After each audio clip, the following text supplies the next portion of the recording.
paradójicamente, lo único sobre lo que tenemos total certidumbre es que hay una gran incertidumbre respecto a lo que viene. Bueno, como se ha mencionado acá, estamos en presencia de un gran huracán, no sabemos si de categoría 2 o 3, pero no sabemos si este huracán va a subir a categoría 4 o 5 o va a terminar en una tormenta tropical. En la última reunión del Foro Económico Mundial en Davos había como 5 o 6 premios Nobel y se les hizo la pregunta sobre qué era lo que anticipaban para el futuro cercano y básicamente los 5 o 6 premios Nobel consideraron que no tenían la menor idea de qué era lo que iba a pasar. Premio Nobel en Economía. Por otro lado, a estas alturas ya hay unanimidad prácticamente entre los expertos de que esta es la peor crisis financiera desde la Gran Depresión. Pero por otro lado es interesante que no ha golpeado el sector real de la economía norteamericana como uno esperaría una crisis financiera de este tamaño. O sea, lo ha golpeado, pero no lo que uno esperaría. Y básicamente lo que está amortiguando o ha amortiguado el impacto de la crisis financiera sobre el sector real es el relativamente buen desempeño de las exportaciones de Estados Unidos gracias a la depreciación del dólar. Ese es un amortiguador, y el otro amortiguador es la respuesta tan agresiva que ha desarrollado la Reserva Federal, que también ha sido sujeta a críticas, pero que en opinión de muchos expertos, si no hubiera estado interviniendo tan agresivamente, probablemente ya Estados Unidos estuviera en recesión oficial.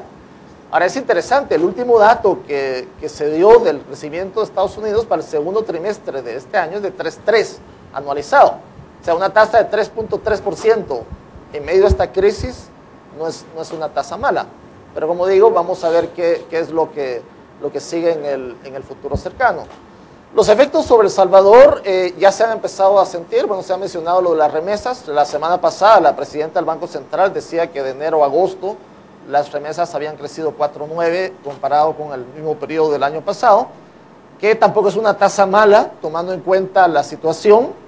En México las remesas han sido más golpeadas, pero sí es mala tomando en cuenta que hace año y medio las remesas estaban creciendo a tasas de 18 y 20%. Entonces, estamos mal, pero no estamos tan mal como se podría esperar por ese lado. En el tema del petróleo, bueno, ya Luis lo mencionaba, hace una semana había bajado ya casi a $90 y ahora está casi en los $110 otra vez.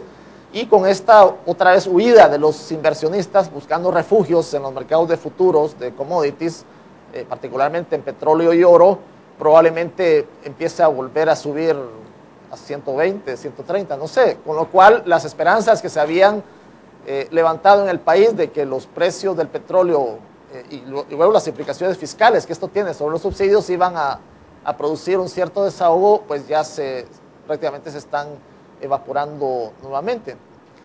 Realmente el país tiene la capacidad en estos momentos de identificar algunas medidas o áreas que nos puedan permitir que los efectos de esta crisis o esta situación no lleguen, digamos, con la fuerza que puedan llegar o nos permitan protegernos en cierta medida.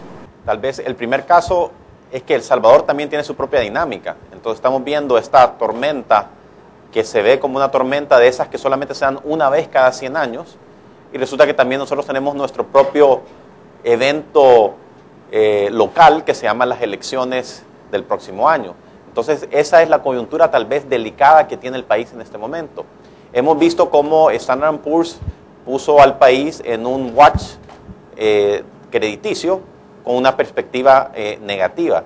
Básicamente el punto que resalta Standard & Poor's, que yo creo que es el punto central, es el entrampamiento en la Asamblea Legislativa del financiamiento externo. Es ilógico que dentro de esta gran tormenta tengamos un debate si nos ponemos flotador o no nos ponemos flotador, y de qué color es el flotador, para ponerlo en términos de esta tormenta que se avecina. La verdad es que El Salvador tiene una fortaleza subyacente en su posición macroeconómica, ha estado teniendo un desempeño económico bastante favorable, y lo que lo amenaza es esta tormenta global y esta tormenta política doméstica.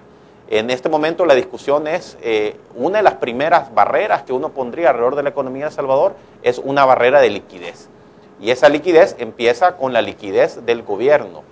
Y eso pasa por desentrampar el financiamiento externo de las entes multilaterales al país. Entonces, esta discusión es insólita. Muchos países ya están, mientras nosotros estamos debatiendo el tema, otros países están actuando. Entonces, yo creo que dentro de poco vamos a tener el agua hasta nuestro cuello y no vamos a poder ni siquiera discutir porque va a ser demasiado tarde.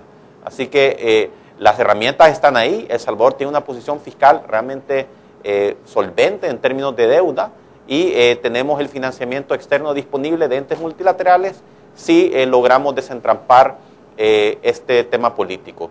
No solamente sería bueno en términos de financiamiento, porque los recursos serían abundantes, sino que también sería una excelente señal que en tiempos de crisis el país se une ante estos fenómenos externos, que es precisamente lo que está pasando en Estados Unidos y en otros países del mundo, cuando vemos comisiones bipartisanas enfatizando que el primero es el país y después son los temas políticos. Ese es el punto de fondo. O sea, en un país como El Salvador, lo que tenemos que tener es una política fiscal contracíclica.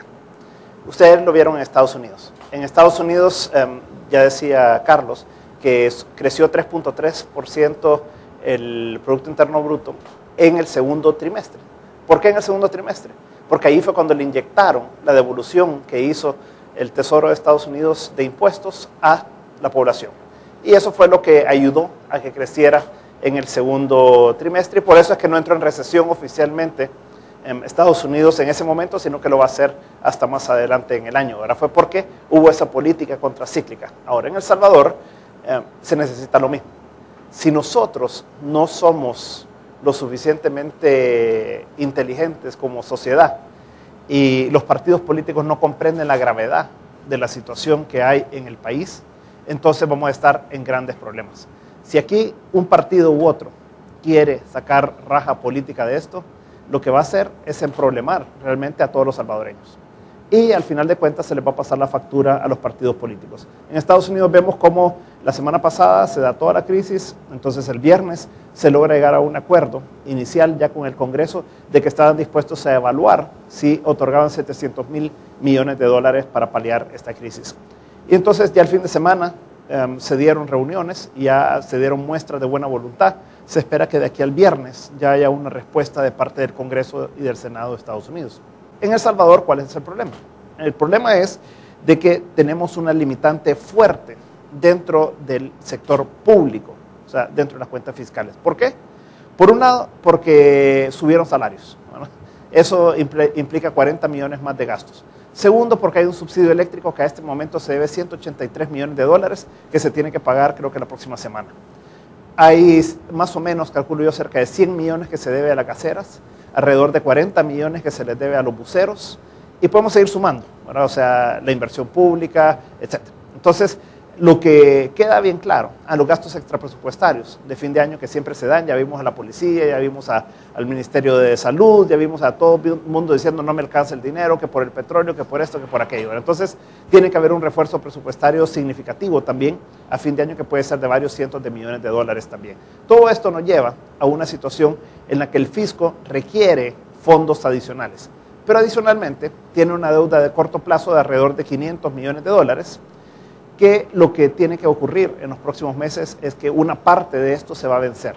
En la medida que se venzan estos, hay que pagarle a la gente que les ha prestado el dinero, a los bancos, a las personas individuales, a las AFPs, etcétera. Hay que pagarles ese dinero y ya tomará la decisión la población o las entidades si les refinancian, o sea, si vuelven a comprar títulos del Ministerio de Hacienda, letras del Tesoro. Si eso no ocurre, entonces el fisco tiene que tener el dinero para pagarlo y quedarse sin que le refinancien esto. Si tenemos este monto de deuda que en buena parte se vence de aquí hasta que tome posesión el próximo gobierno y por lo tanto pasa por los periodos electorales o las dos elecciones, tenemos adicionalmente que si quisiéramos hacer una política contracíclica, tendríamos que tener dinero adicional, ¿verdad? No solo para pagar todo eso, sino también para poder inyectar más dinero a la economía.